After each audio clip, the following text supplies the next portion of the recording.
అద్వైతం మాత్రమే ధర్మము, మిగతా అన్ని మతాలు అవన్నీ మత ప్రచారక క్షేత్రాలని ఒక పెద్ద ఆయన అంటున్నారు, వినండి. అద్వైత పీఠం అద్వైత మతాన్ని అద్వైత ధర్మాన్ని బోధించేదే పీఠం. మిగతా అవన్నీ కూడా మత ప్రచార క్షేత్రాలుగా మారాయి. మత ప్రచారక క్షేత్రాలు. విష్ణువే మతం, రామనారాయణుడే దైవం, ఇది మతం. రామనారాయణుడే ఇది మతం. విన్నారు కదా. మరి అద్వైతం మాత్రమే ధర్మం అయితే ఏకమేవ అద్వితీయం ధర్మం అని కదా చెప్తారు. మరి అద్వైతం మాత్రమే ధర్మం అయితే మరి అద్వైతాన్ని స్థాపించిన ఆదిశంకరాచార్య, ఎందుకంటున్నా అంటే ఆదిశంకరాచార్య 108 నేమ్స్లో అద్వైత స్థాపనాచార్య అని ఉందన్నట్టు. మరి అద్వైతాన్ని స్థాపించిన ఆదిశంకరాచార్య అద్వైతమే ధర్మం అయితే మళ్ళీ ఇదే ఆదిశంకరాచార్య అష్టోత్తర శతనామావళిలో షణ్మత స్థాపనాచార్య అని ఇంకొక నామం ఉంది. అద్వైతం ఒక్కటే ధర్మం అయితే మళ్ళీ 6 మతాలని ఆదిశంకరాచార్య ఎందుకు స్థాపించిండ్రు? ఆ 6 మతాలు ఏంటివి? శైవం, వైష్ణవం, శాక్తం, ఘనాపత్యం, సౌరం, ఇంకా కంచి కామకోటి పీఠంలో తీసుకుంటే 6వ మతం కింద కాపాలిక అని ఉంది. శృంగేరిలో తీసుకుంటే కౌమారం అని ఉంది అన్నట్టు. మరి షణ్మత స్థాపనాచార్య అని పెట్టుకున్నప్పుడు 6వ దాంట్లో క్లారిటీ ఎందుకు లేదు? కౌమారం ఎక్కడి నుంచి వచ్చింది? అది ఆదిశంకరాచార్య స్థాపించిందా లేకపోతే తర్వాత వచ్చిన శంకరాచార్యులు దాన్ని ప్రబోధించిండ్రా? ఫస్ట్ మీరు ఒక క్లారిటీకి వచ్చినాక అద్వైతం మాత్రమే ధర్మం, మిగతా అన్ని మతాలని చెప్పండి. థింగ్ ఏంటి అని అంటే అద్వైతము, విశిష్టాద్వైతము, ద్వైతము. ఇందులో ఎవరైతే దీన్ని రిప్రజెంట్ చేస్తున్నారో వాళ్ళని త్రిమతాచార్యులనే అంటారు తప్ప త్రిధర్మాచార్యులని చెప్పి చెప్పరు. మరి ఇప్పుడు అద్వైతం మతమైందా, ధర్మమైందా? దానికి కూడా క్లారిటీ ఇవ్వండి. ఇంకొకటి, ఆదిశంకరాచార్య అష్టోత్తర శతనామావళిలోనే ద్విసప్తతి మతోక్షేత్రే నమః అని ఉంది. 72 అవైదిక మతాలని ఆదిశంకరాచార్య అంతమందించారు అని ఉందన్నట్టు. అందులో మీరు చూస్తే లింగదారులు, శైవులు, వైష్ణవం ఇవన్నీ ఉన్నాయి. దాని తర్వాత ఇట్లాంటివి ఒక 40 అని రాసుకున్నారు తప్ప 72 అవైదిక మతాల లిస్ట్ లేదు. ఒకవేళ వాళ్ళ లిస్టు ప్రొవైడ్ చేస్తే, చేయలే ఇప్పటివరకు ఎన్నిసార్లు అడిగినా కూడా, ఒకవేళ వాళ్ళు ఆ లిస్టుని ప్రొవైడ్ చేస్తే ఏమని వాదిచ్చిరో కూడా వాళ్ళే దానికి సమాధానం చెప్పాలి. దానికి వాళ్ళ దగ్గర చరిత్ర లేదు, కానీ వచ్చేస్తారు అన్నట్టు జనాలని కన్ఫ్యూజ్ చేయడానికి. ఫస్ట్ మీ బ్రాహ్మణులు ఒక దాని మీద క్లారిటీ తెచ్చుకోండి. దాని తర్వాత మిగతా 3 వర్ణాలని ఎలా ఉద్ధరించాలి అనేది తర్వాత ఆలోచించుకోండి. అద్వైతం మాత్రమే ధర్మము, ఆదిశంకరాచార్య పెట్టినయే పీఠాలు అని అంటే మరి బ్రహ్మసత్యం జగన్మిథ్య, అహం బ్రహ్మాస్మి ఇట్లాంటివన్నీ చెప్తారు కదా అద్వైతంలో ఉన్నవాళ్ళు. మరి మీరు కర్మ చేసుకోండి, ఏకమేవ అద్వితీయం ధర్మం, అహం బ్రహ్మాస్మి, బ్రహ్మసత్యం జగన్మిథ్య ఇవి ఎవరైతే చెప్తారో మిగతా 3 వర్ణాల వాళ్ళకి బ్రాహ్మణుడు చేసే కర్మ, నిత్య కర్మ ఏది మిగతా 3 వర్ణాల వాళ్ళకి లేదు కదా. మరి అట్లాంటప్పుడు రూపం లేని పరమాత్మని, ఆ బ్రాహ్మణ్ణి ఎలా చేరుకోవాలో ఆ బ్రహ్మజ్ఞానానికి సంబంధించిన జ్ఞానాన్ని మీరు ప్రబోధించండి. ఇప్పటి వరకు అద్వైతంకి సంబంధించిన వాళ్ళు మీరు అది చేయండి, మీరు ఇది చేయండి, ఈ మంత్రం చెప్పండి అని చెప్తారు తప్ప అహం బ్రహ్మాస్మి, నీలో ఉన్న పరమాత్మని నువ్వెలా దర్శించాలి అనేది ఎవరన్నా చెప్పిరా? లేదు. ఎందుకు? అట్లాంటివన్నీ చెప్తే ఇంకా మీ అవసరం పడదనా? అట్లుండదు కదా. 4 వర్ణాలు ఉన్నాయంటే 4 వర్ణాల వాళ్ళకి ఒక్కొక్కరికి ఒక్కొక్క ధర్మం ఉంటుంది. బ్రాహ్మణుడి ధర్మం శూద్రుడికి ఉండాల్సిన అవసరం లేదు. బ్రాహ్మణుడి ధర్మం కూడా శూద్రుడే పాటించాలి, అప్పుడే వాడు సనాతన ధర్మంలో ఒక భాగం అవుతాడు అని అంటే మరి శూద్రుడు చేసింది బ్రాహ్మణుడిని చేయమని చెప్పండి. శూద్రుడు ఏం చేయాలో చెప్పరు. శంకర పీఠాలు ప్రమాణమని మీరు చెప్తున్నారు కదా, అదే శంకర పీఠాలకి సంబంధించిన విద్యారణ్య భారతీ స్వామి వారు పరాశర స్మృతి కలియుగానికి ప్రమాణం కదా. మరి దాని పేరు ఏమనుంది? పరాశర మాధవీయం అని ఉంది. ఇందులో ఏముంది? కలియుగం ధర్మం ఏంటి అని అంటే పంచమహాయజ్ఞాలు. శూద్రుడు ఒకవేళ వాడికి వివాహం అయితే వాడు పంచమహాయజ్ఞాలు చేయడానికి అర్హుడు అని ఉంది. మరి అన్ని జయమనే మీరు ప్రతినిత్యం చేయాల్సిన పంచమహాయజ్ఞాలు ఎట్లా చేయాలి అనేది అందులో దేవయజ్ఞం ఉంది, ఋషి యజ్ఞం ఉంది, పితృయజ్ఞం ఉంది, భూతయజ్ఞం ఉంది, మానుష యజ్ఞం ఉంది. ఇవన్నీ ఎట్లా చేయాలో మీరు నేర్పించిరా? లేదు.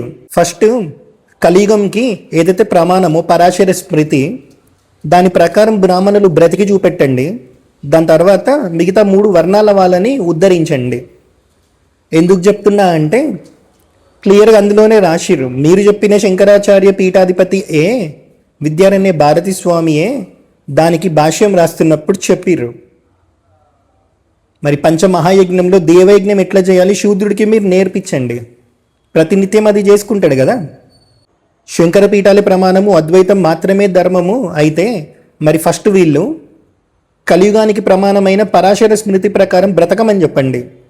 శాస్త్రం స్మృతి ప్రమాణం అంటారు కదా, మరి ఆ స్మృతిలో నుంచే వాక్యం చెప్తున్నా. మనుస్మృతిలో ఏముంది, విష్ణు పురాణంలో ఏముంది, ఇవన్నీ కూడించుకొని అందులో ఉంది పరాశర స్మృతిలో. ఆ జైలేరు వాళ్ళ జీవితంలో కూడా ఆ ఒక్కటి చేయమని చెప్పండి. మిగతా నేను తర్వాత క్వశ్చన్ చేస్తా. అది ఏంటంటే నీకు 24 ఏళ్ళు వస్తే 8 ఏళ్ళ అమ్మాయి నువ్వు పెళ్లి చేసుకోవాలని ఉంది. ఎంతమంది చేసుకున్నారు? మీ పైత్యం అంతా కింద 3 వర్ణాల వాళ్ళ మీద రుద్దడానికి ట్రై చేయకండి. ఎప్పుడైతే ద్వైతం, విశిష్టాద్వైతం, అద్వైతం ఇవి సాధన స్థితిలో నుంచి సంప్రదాయంలాగా మారిందో అప్పుడు స్టార్ట్ అయింది సనాతన ధర్మానికి అసలు ప్రాబ్లం. సాధన స్థితిలాగా దాన్ని చూడకుండా దాన్ని సంప్రదాయంలాగా మార్చేసిరు అన్నట్టు. అందుకే ఇంత కన్ఫ్యూజన్స్. అద్వైతం మాత్రమే ధర్మం ఆదిశంకరాచార్య పెట్టిన పీఠాలు అయితే మరి ఆదిశంకరాచార్య డిబేట్ చేసి అంతమందించిన 72 అవైదిక మతాలలో వైష్ణవం కూడా ఉంది. శృంగేరి టైం లైన్ తీసుకుంటే ఆదిశంకరాచార్య వచ్చింది 800 ఇయర్స్ ఆ టైంలో. కంచి ఇంకా మిగతా చతురమ్నాయ పీఠాలు మనం తీసుకుంటే 2500 ఇయర్స్ బ్యాక్ అని చెప్తున్నాయి. ఇప్పుడు రామానుజాచార్య వచ్చింది 1000 ఇయర్స్ బ్యాక్, అంటే శృంగేరి టైం లైన్కి కదా దగ్గరుంది. అప్పటి నుంచి ఇప్పటి వరకు పీఠాధిపతులు ఉన్నారు కదా. మరి రామానుజాచార్య విశిష్టాద్వైతాన్ని ప్రబోధించినప్పుడు రామానుజాచార్య అష్టోత్తర శతనామావళిలో అద్వైతాన్ని అయినా పూర్తిగా ఖండించినట్టుంది. అద్వైత మత విచ్ఛేత్రే నమః అని ఉందన్నట్టు. మరి రామానుజాచార్య టైంలో కూడా ఆయన విశిష్టాద్వైతాన్ని అంతగా స్ప్రెడ్ చేశారు కదా. ఇంకొకటి ఆదిశంకరాచార్య పెట్టిన 4 పీఠాలు, కానీ రామానుజాచార్య దాదాపు 74 అనుకుంటా నాకు తెలిసి. మరి ఇంత హెవీగా విశిష్టాద్వైతం స్ప్రెడ్ అవుతున్నప్పుడు ఆదిశంకరాచార్య ఏదైతే వైష్ణవంతో డిబేట్ చేసి దాన్ని అంతమందించారని వాళ్ళు రాసుకున్నారో, మరి రామానుజాచార్యతో అప్పుడున్న పీఠాధిపతులు ఎవరైనా డిబేట్ చేసి అద్వైతమే ప్రమాణము విశిష్టాద్వైతం కాదు అని చెప్పి డిబేట్ చేసి రామానుజాచార్యని ఓడించినట్టుందా? లేదు. సరే, ఇప్పటికీ పీఠాలు ఉన్నాయిగా. ఇప్పటి వాళ్ళైనా సరే ఆదిశంకరాచార్య బాటలోనే వెళ్ళి అద్వైతం మాత్రమే ధర్మము, విశిష్టాద్వైతం మతము అని చెప్పి విశిష్టాద్వైతం ఎవరైతే ఫాలో అవుతున్నారో వైష్ణవులు వాళ్ళని ఓడించినట్టుందా? లేదు. మరి తర్వాత ఇంకో 500 సంవత్సరాల తర్వాత మధ్వాచార్య వచ్చారు, ద్వైతం ప్రబోధించిరా ఆయన. మరి ఆయనని ఎవరన్నా ఖండించిరా? మరి ఖండించలేదు అని అంటే అద్వైతం ఎవరైతే ఫాలో అవుతున్నారో వాళ్ళకి వీళ్ళని ఓడించే సామర్థ్యత లేదు అని ఒప్పుకోవాలా? లేకపోతే అద్వైతంతో పాటు ఇవి కూడా ధర్మమే అని చెప్పి ఒప్పుకోవాలా? జనాలను ఎందుకు కన్ఫ్యూజ్ చేస్తారు? ప్రతి ఒక్కడు ఒక సంప్రదాయాన్ని ఫాలో అవ్వాలి అని చెప్పి సనాతన ధర్మంలో రూల్ లేదే. సరే, ఫాలో అవుదామన్నా సరే మిగతా కింద 3 వర్ణాల వాళ్ళకి బ్రాహ్మణులకు ఇచ్చే స్థానం ఇస్తారా? పీఠాలలో ఇయ్యరు. ఓ శూద్రుడు వచ్చి పక్కన కూర్చొని తింటుంటే తింటారా? తినరు. సో మీరేవైతే సంప్రదాయాలు క్రియేట్ చేసుకున్నారో అవి మీరు ఫాలో అవ్వండి. దానివల్ల కింద 3 వర్ణాల వాళ్ళు ఉద్ధరించబడుతున్నారు అన్నప్పుడు వాళ్ళ సంప్రదాయాన్ని ఫాలో అవుతారు. లేకపోతే ఏకేశ్వరోపాసన అనేది ఒకటి ఉంటుంది కదా, ఎవరికి నచ్చింది వాళ్ళు ఒక దేవుణ్ణి ఆరాధించుకుంటారు. దేవుణ్ణి ఆరాధించుకోవడం ఎట్లనో తెలియకపోతే గురు పాదాలు పట్టుకుంటారు. గురు పాదాలు పట్టుకుంటే చాలు కదా సకల తీర్థాల క్షేత్రాలని మనం దర్శించిన ఫలితం కలుగుతుంది అని చెప్పడానికి. అందుకే ఇంత కన్ఫ్యూజన్ మీరు క్రియేట్ చేస్తారు బ్రాహ్మణులు కాబట్టే నార్త్ మొత్తం గురు సంప్రదాయం ఎక్కువ. సౌత్ అంత హేటెడ్ ఎప్పుడు చూడలే కదా, ముస్లిమ్స్ దగ్గర నుంచి బ్రిటిష్ దగ్గర నుంచి. నార్త్ ఇండియన్సే కదా ఎక్కువ ఫేస్ చేసింది. వాళ్ళకి తెలుసు గురువుని పట్టుకుంటే ఏ స్థితికి వెళ్తాం అనేది. అందుకే అక్కడ గురువు ఆరాధన ఎక్కువ, సౌత్లో దేవతారాధన ఎక్కువ. మీరు ఇట్లనే జనాలని కన్ఫ్యూజ్ చేసుకుంటూ పోయిరు అనుకోండి, మీకే క్లారిటీ లేకుండా మళ్ళీ ఏడుదాకా వస్తుంది అంటే సిచ్యువేషన్. రాయిని మాత్రం కంటే అన్న సాంగ్ ఒకటి ఉంది కదా, శైవులు వైష్ణవులు కొట్టుకుంది అక్కడికి వస్తుంది అన్నట్టు. ఇంకా ఎండింగ్ చెప్పాలి అని అంటే ఆదిశంకరాచార్య డిబేట్ చేసి ఓడించిన 72 అవైదిక మతాలని వాళ్ళు చెప్పుకుంటున్నారు. అందులో శైవం ఉంది, లింగదారులు ఉన్నారు, వైష్ణవం ఉంది, ఇట్లాంటివన్నీ ఉన్నాయి. మరి వీటిని అంతమందించి మళ్ళీ షణ్మతాలని స్థాపించిరని చెప్పి అందులో మళ్ళీ శైవం, వైష్ణవం, గణాపత్యం, శాక్తేయం, సౌరం ఇవన్నీ ఎందుకు పెట్టుకున్నారు? అంతమందించినాక మళ్ళీ స్థాపించడం ఎందుకు? దీనికి ఏమైనా సమాధానం ఉందా? ఉండదు. సో వేరే సంప్రదాయంలో వాళ్ళు ఒక దేవుణ్ణి ఆరాధిస్తురు అని అంటే అది మతం కాదు, అది ఏకేశ్వరోపాసన. ఏకేశ్వరోపాసన సనాతన ధర్మంలో లేదా? ఇట్లా మీరు కన్ఫ్యూజన్ క్రియేట్ చేయబట్టే సోమవారం శివాలయానికి, మంగళవారం రాముడి దగ్గరికి అట్లా పెట్టుకొని పోతున్నారు అన్నట్టు. ప్రతి విగ్రహంలో ఒకే పరమాత్మని చూసే స్థితిలో జనాలని మీరు ఉంచట్లేదు, అంత కన్ఫ్యూజ్ చేసి పడేస్తారు అన్నట్టు. సో ద్వైతం, విశిష్టాద్వైతం, అద్వైతం 3 ధర్మాలే. అవి సాధనా స్థితిలో ఒక మెట్టులాగా మీరు చూసుకుంటే చివరిలో అద్వైతంకి వెళ్తారని అట్లా బోధించండి. లేదు అంటారా? ఇప్పుడు శ్రీ వైష్ణవం అది తీసుకుంటే వాళ్ళకి కొంచెం ప్రేమతత్వం ఉంటుంది, వాళ్ళు అట్లనే కనెక్ట్ అవుతారు, వాళ్ళు అందులో లీనం అవ్వాలి అనుకోరు. దాని తప్పేముంది, అది ఆనిష్టం. మీరెవరండి అని రుద్దడానికి?